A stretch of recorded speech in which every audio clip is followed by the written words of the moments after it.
আশা করি প্রত্যেকে আজকে ঈদের নামাজ পড়েছেন। পরিবারকে নিয়ে ভালো সময় কাটাচ্ছেন। সবার জন্য দোয়া করি, আপনারাও আমার জন্য দোয়া করবেন। আমরা যখন ঈদ মোবারক বলছি, তখন আমরা জানি পৃথিবীর আরেক প্রান্তে আমাদের ভাইদের উপর বোমা বর্ষণ করা হচ্ছে। ৫০ বছর পর ৫০ বছর পর মসজিদুল আকসায় ঈদের নামাজ হয়নি। ৫৭টি মুসলিম দেশ আছে, ৫৭টি সংখ্যায় 57 ২০০ থেকে ২৫০ কোটি মুসলমান আছে পৃথিবীতে। মসজিদুল আকসায় ঈদের নামাজ হয়নি ৫০ বছর পর। ইহুদি আছে কত পৃথিবীতে হিসেব জানেন?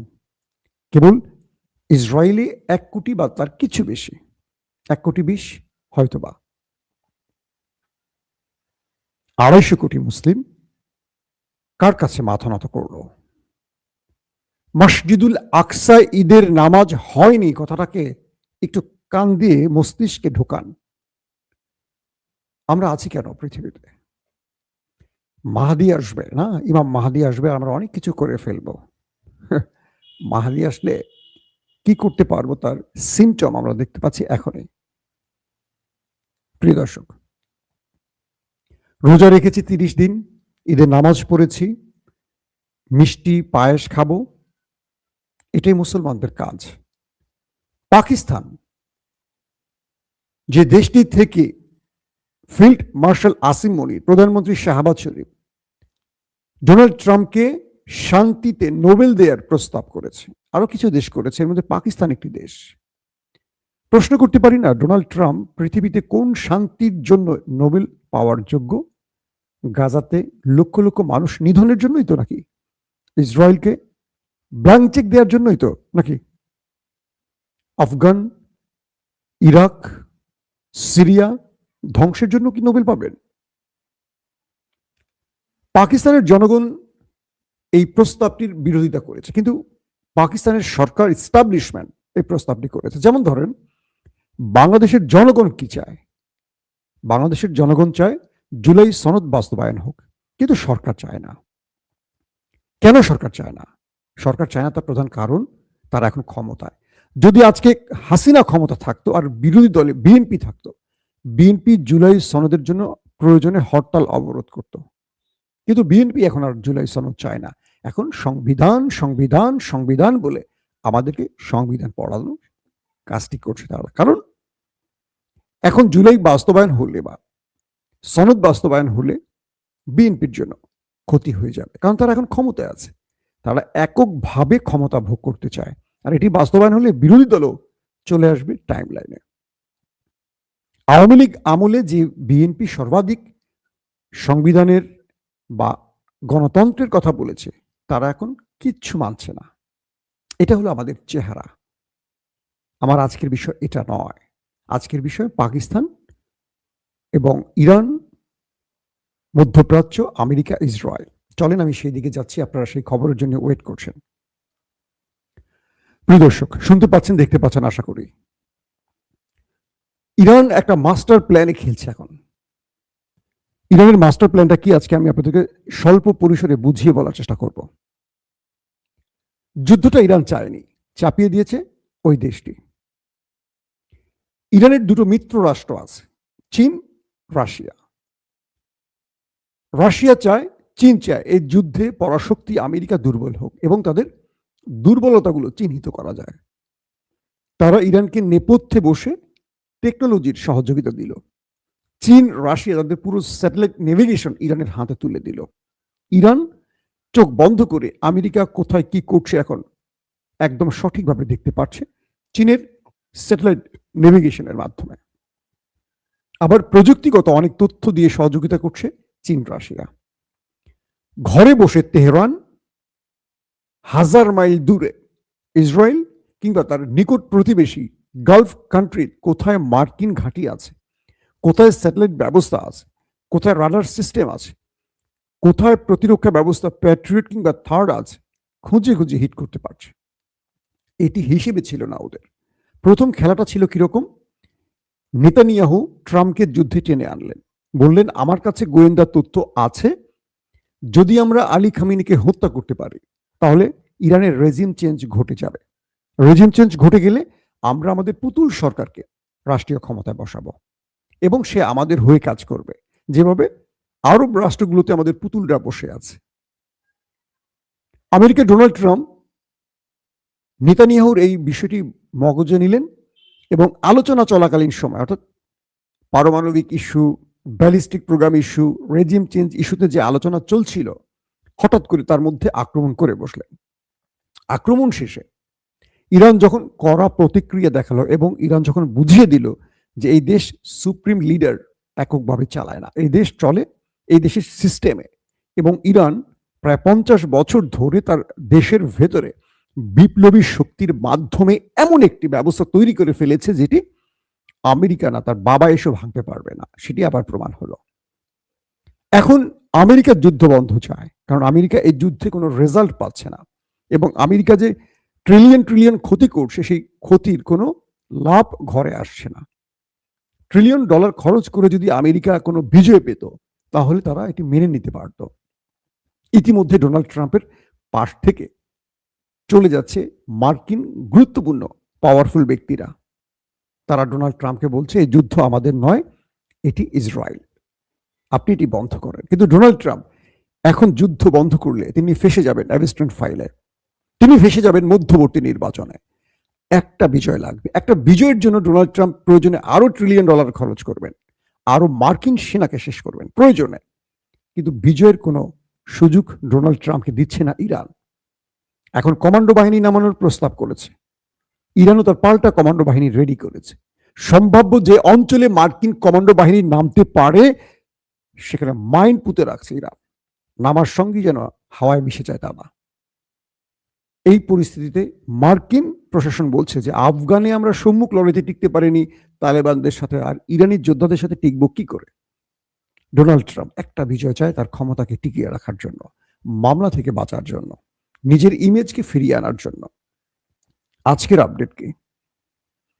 ইরান গালফ কান্ট্রি যে স্থানগুলোতে আক্রমণ করেছে তারা বারবার দাবি করেছে যে এই আক্রমণটি আমরা মার্কিন স্বার্থ সংশ্লিষ্ট স্থানে করছি। আরব কিছুটা সময় চুপ থেকে এবার প্রকাশ্যে আসছে। সৌদি আরব এই যুদ্ধে পাকিস্তানকে টেনে আনার চেষ্টা করছে। পাকিস্তান ইরানকে বার্তা দিচ্ছে তুমি থামো নতুবা আমি আসছি। ইরান পাকিস্তানকে বলছে আসো তুমি, তোমার আব্বা আমেরিকা এই যুদ্ধ থেকে পালাতে চায় আর তুমি আসবা আসিম মনির, তুমি তো মার্কিন দাস। পুরো পাকিস্তান জাতি ইরানের পাশে দাঁড়িয়েছে, কিন্তু দুজন ব্যক্তি, একজন অবৈধ প্রধানমন্ত্রী শাহবাজ শরীফ, একজন অবৈধ সেনাপ্রধান আসিম মনির, যিনি চাকরির মেয়াদ শেষে বন্দুকের নলের মাধ্যমে শাহবাজকে ক্ষমতায় বসিয়ে নিজের স্থানকে পাকাপোক্ত করেছেন। ক্লিয়ার? আশেপাশে তাকিয়ে দেখেন অনেক পরাজিত দলও ক্ষমতায় বসে সেনাবাহিনীর কল্যাণে। তাদের দুটো চুক্তি হয়, এক, তোমাকে প্রধানমন্ত্রী বানাবো আর তুমি আমাকে অতিরিক্ত সময় বা আমাকে নেপথ্যে সকল ক্ষমতার মালিক করে দেবে। যেহেতু তুমি পরাজিত হয়ে গেছো তাই তোমাকে আমার শর্ত মানতে হবে। তো পাকিস্তানে সেটি হয়েছে। বিজয় পেয়েছিল ইমরান খান, ক্ষমতায় বসানো হয়েছে পরাজিত শক্তি শাহবাজ শরীফকে। তার বিনিময় আসিম মনির হয়ে গেলেন ফিল্ড মার্শাল এবং পাকিস্তানের সবচেয়ে পাওয়ারফুল ব্যক্তি। পাকিস্তানের প্রধানমন্ত্রীর কোনো বেইল নেই, এখন সব করেন আসিম মনির। বর্তমান সময় গালফ কান্ট্রি যারা এতদিন বলেছিল এই যুদ্ধে আমাদের সম্পৃক্ততা নেই, এটা মার্কিনীরা করছে, শোনা যাচ্ছে তারা এখন মার্কিনীদের প্রকাশ্যে তাদের ঘাঁটি ব্যবহার করে ইরানে আক্রমণের অনুমতি দিতে যাচ্ছে, এমন আভাস পাচ্ছি বিভিন্ন বক্তব্য থেকে। অর্থাৎ সৌদি, কাতার, কুয়েত, বাহরাইন, জর্দান তারা আমেরিকার সাথে এখন প্রকাশ্যে মাঠে নামতে পারে অথবা আমেরিকাকে প্রকাশ্যে অনুমোদন দিতে পারে ইরানে হামলার জন্য, আর তাই পাকিস্তানকে ভ্যানগার্ড হিসেবে পাশে প্রস্তুত রেখেছে। আর ইরান বলছে যদি আরবরা এই কাজটি করে ইরানের যা ক্ষতি হয়েছে তার চেয়ে বেশি গালফ কান্ট্রির ক্ষতি করবে সে, অর্থাৎ পুরো গালফ কান্ট্রিকে খণ্ডার বানিয়ে ফেলবে, একেবারে ধোলাইখাল বানিয়ে ফেলবে। ইরান বলছে তোমাদের হিসেবের বাইরে আমাদের কাছে মিসাইল ড্রোন আছে, তোমরা যে হিসেব কষেছ। ডোনাল্ড ট্রাম্প বারবার বলেছে ইরানের সকল সামরিক শক্তি ভেঙে দিয়েছি, প্রতিরক্ষা ব্যবস্থা ভেঙে দিয়েছি, সেনাবাহিনীকে মেরে শুইয়ে দিয়েছি, মিসাইল স্টোরেজ ধ্বংস করেছি, পারমাণবিক প্রকল্প ধ্বংস করেছি। কে বলছে? Donald Trump. কিন্তু ইরান প্রতিদিনই নতুন নতুন মিসাইল দিয়ে শত্রুর বুকে কাঁপন ধরাচ্ছে। আন্তর্জাতিক গণমাধ্যমগুলো বলছে যদি আমেরিকা সত্যই বলতো তাহলে ইরান এইভাবে প্রতিদিন নতুন করে সারপ্রাইজ দিচ্ছে কি করে? ডোনাল্ড ট্রাম্প পরের দিন নতুন করে আরেকটি কথা বলছেন।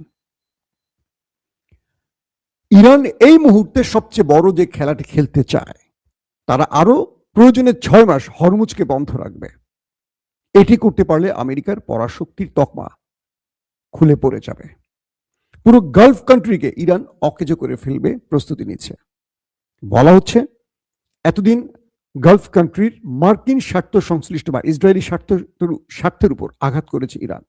এবার বুর্জ খলিফার মতো বড় বড় ইমারতগুলো মাটিতে ধসে পড়বে যদি না প্রকাশ্যে গালফ কান্ট্রি ইরানের বিরুদ্ধে নামে। এখন প্রশ্ন করবেন, আরবের রাষ্ট্রে ইরানের হামলা বৈধ কি অবৈধ? প্রথম প্রশ্ন, আমেরিকা আক্রমণ করছে কোত্থেকে? গালফ কান্ট্রির ভূমি এবং আকাশ ব্যবহার করে। ফুয়েল নিচ্ছে কোত্থেকে? তাদের যুদ্ধ বিমানগুলো তেল নিচ্ছে কোত্থেকে? প্রত্যেকটি আরব রাষ্ট্রের কাছ থেকে।